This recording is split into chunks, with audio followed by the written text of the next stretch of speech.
మా ఊళ్ళో భోగి అంటే నాకు ఇప్పటికీ గుర్తొచ్చేది పాత చెక్కపెట్లు, ఎండిన పంట పదార్థాలు, కొబ్బరి చెక్కలు, పాడైన సామాన్లు మాత్రమే కాల్చేవాళ్ళం. చలికాలంలో అలా భోగి మంట వేస్తున్నప్పుడు దాని నుండి వచ్చే వేడి వెచ్చగా ఉండేది.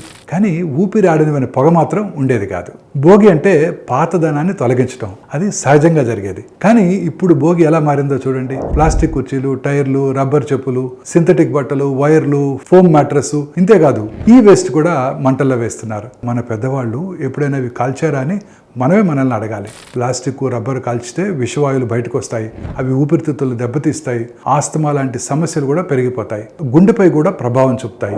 పిల్లలు, వృద్ధులు ఎక్కువగా ఇబ్బంది పడతారు. ఆ పొగ ఎక్కడికో పోదు, మన వీధుల్లోనూ ఇళ్లలోనూ నిలిచిపోతుంది. భోగి అంటే కొత్తదనానికి ఆహ్వానం. మనం పీల్చే గాలిని విషపూరితం చేయడం కాదు. భోగిని మనం మళ్ళీ అసలు రూపంలో ఆరోగ్యానికి హాని లేకుండా జరుపుకుందాం. సహజంగా కుళ్ళిపోయే వస్తువులనే కాల్చుదాం. ప్లాస్టిక్, రబ్బరు, ఎలక్ట్రానిక్స్ని మంటల నుంచి దూరంగా ఉంచుదాం. భోగిని మన ఆరోగ్యానికి హాని లేకుండా జరుపుకుందాం.